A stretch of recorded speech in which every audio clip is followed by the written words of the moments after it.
following is a presentation of KSL Sports. Hello, Cougar Nation. Handoff middle. First down. Touchdown!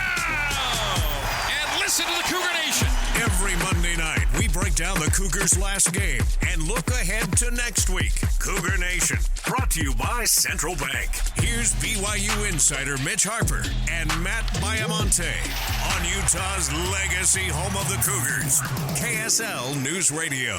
Good evening, Cougar Nation. Welcome on into your show. We're taking your phone calls over the next hour, 801-575-8255. Good vibes all around for BYU basketball as they had a perfect week last week, going 2-0 and looking to build on that momentum as they have another big week in the Big 12 coming up. Baylor tomorrow night and then Saturday at UCF. Mitch Harper, Matt Baiamonte with you. And Matt, much more enjoyable to have these Monday night conversations and shows when the Cougs are winning. It's amazing how much winning affects the vibes and just the overall attitude that the players have, the coaches have, and of course us, the fans, have as well, Mitch. BYU takes down Cincinnati on Saturday, and it was a dominant performance. Let's dive into the takeaways. Cougar Nation, takeaways. Mitch and Matt analyze BYU's last week of play and what it means for the next week. Dominant performance over Cincinnati. BYU wins 80-52. Cougs now 4-4 in Big 12 play. That's significant. And they're riding high. 2-game win streak after they followed up and validated that blowout win at Colorado. This team's playing well. So what's your big takeaway coming out of last week, Matt? I think a lot of people look at the shot making, and that would be the big takeaway. But for me, it was the rebounding. They out-rebound Cincinnati by 6. And remember, in that loss a year ago where Trevenell popped off, but it wasn't enough, Cincinnati soundly out-rebounded BYU. And BYU, the shot, it comes and it goes, but rebounding to me is really the metric that I pay attention to closely when it comes to wins and losses. Against Utah, they were out-rebounded. But then you look at the wins against Colorado and, of course, against Cincinnati, rebounding much better. This is still, Mitch, in terms of rebounding margin, the top team in the Big 12. And when they rebound well, they are a hard team to beat. And I thought did a great job against Cincinnati. Bandango was held in check. This Cincinnati team is tall. They're physical. But BYU, they beat them in that regard, and I thought that was a huge key to the big win. BYU out-rebounded Cincinnati 34-28 in the second half. BYU out-rebounded the Bearcats 17-8. So, yes, the Aziz Bandango curse can now be lifted, and BYU took care of business on the glass. I thought another significant development from last week was Yegor Demon. He's looking like the player we envisioned he would be for BYU against Cincinnati. I thought he had his best game in Big 12 play, 15 points. All of his points from the field came from the three-point line, which was significant. You called that on Cougar Sports Saturday. Thought he would hit more than 2 threes. He hit 3, and then he was 6 of 7 from the foul line, 5 rebounds, 7 assists. Yegor did all of that in 25 minutes. I thought he was excellent, and that's a positive sign for this BYU team as they look to continue stacking up wins. His stat line, Mitch, is exactly what you need from him. You need double-digit points. You need 7 to 8 assists. He had 7, only 3 turnovers, so better than 2-to-1 assist to turnover. And then he had 5 rebounds as well, so he was contributing from that guard line on the glass. That's what you need. Maybe not 15, but you got to have double-digit scoring from him. He's got to be a threat. 3 of 5 from the field, all of them being 3. And then he made his free throws, too. Can we talk about that? 9 of 11 as a team, and Yegor was 6 of 7 from the free throw line. That is the type of performance that makes you believe that he can be a first-round, potentially lottery pick NBA player. It was nice to see that in a meaningful game. Cincinnati head coach Wes Miller pointed out BYU's three-point shooting and highlighted the difference from Yegor knocking down his threes. Give them credit, 11 for 15. I don't know if I've ever coached a game where somebody went 11 for 15 from 3 on a team I've been a part of and a half. I don't know if they've ever been a part of that. But give them credit because you can play terrible defense and people don't go 11 for 15. And obviously that they shoot it like that. If Demon shoots it like that, they're going to be pretty hard to beat no matter who they play. It's a great point because, BYU, the predictive metrics, the things like Ken Palm, Bart Torvik, net rankings, They love BYU. BYU had a huge jump from last week's wins at Colorado in Cincinnati, hovering around that top 35 range, which you start to get into that bubble territory for the NCAA tournament. Feels like the difference when BYU hits the three. It sounds simple, but you go 15 of 24 from three. You can't always expect an all-time night like that. That was the 10th most threes in a game by BYU in their history.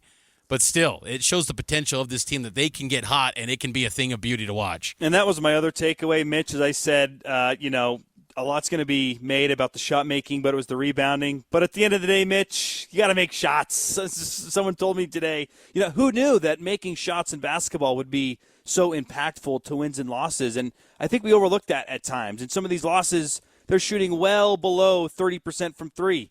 Hard to win when you just are not shooting the ball well. So, of course, on a night in which they make 15 threes, and you look at the box score, something I love too is you look at that second half, and Wes Miller alluded to this, 11 of 15. You're not going to lose a lot of those games. But in the first half, that's what I think BYU can do more frequently. 42% from the field, 44% from three. They make all of their, they were only two, but they made them, 2 free throws.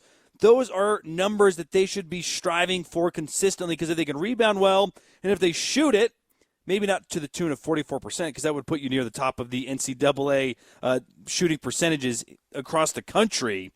But, man, 73% from three, you're not going to do that very often. But 40% from three, you can aspire to that. And I just thought from start to finish, they shot the ball well. And, hey, when you shoot the ball well, Mitch, you win some basketball games. My other big takeaway from last week is that, BYU clearly not in the cellar of this league. I think there were times when they lost to Utah and TCU that BYU fans were kind of letting their mind go to some dark places and thinking, oh, no, they're going to bottom out and hit the cellar of the Big 12. That's not the case, because you look at how BYU's getting their wins. Their 4 victories in Big 12 play are against 4 of the bottom 5 teams in the league. So clearly better than the cellar of this conference: Oklahoma State, Cincy, ASU, Colorado. ASU, oddly enough, is firmly in the bubble conversation, which is kind of interesting because of their resume. But still, BYU they got to start ramping things up and getting some quality wins going forward. The schedule is going to kick into overdrive starting this week, and we'll break down tomorrow night's game a little bit more later this hour. But, that's one thing that stood out to me is that BYU, there's clearly a separation from like the bottom 4 or 5 teams in this league. BYU in the middle right now, but definitely room to grow for this BYU team moving forward. Can I also add a bonus takeaway here? The fact that we haven't even brought up Richie Saunders yet is sort of remarkable. And I think it just goes to show how great of a season he's having. He's having an all Big 12 year, Mitch. And on a night in which he scores 20 points again, more than 20 points, 21 points, makes 5 threes, it doesn't even register because we've come to expect this from Richie Saunders. That is remarkable. And I don't know if we are giving his improvement under Kevin Young enough credit, because he has taken a massive, massive leap forward to where he's now at the top of people's scouting reports, and he's still delivering. And he's playing within the system, and he's still defending at a high level. I love the point that you made last week in Cougar Sports Saturday, Mitch, where you just noted even with the increased scoring, it hasn't affected his defense. He's still a reliable defender. He's making plays on both ends of the floor, and we don't even talk about it because we've come to expect this from Richie Saunders night in and night out, and it's just a testament to his work. It's a testament to Kevin Young to getting him back and the development, playing him in position too. Can we talk about that, Mitch? How important it is that he's now playing a guard position and how much more in the flow of things it seems that he's playing in the right spot. It's just, man, Richie Saunders continues to impress, and because he keeps doing it every night, I think we just start to look the other way. But, man, it's really impressive what he's doing. Saunders is 4th during Big 12 play in scoring, averaging 18.1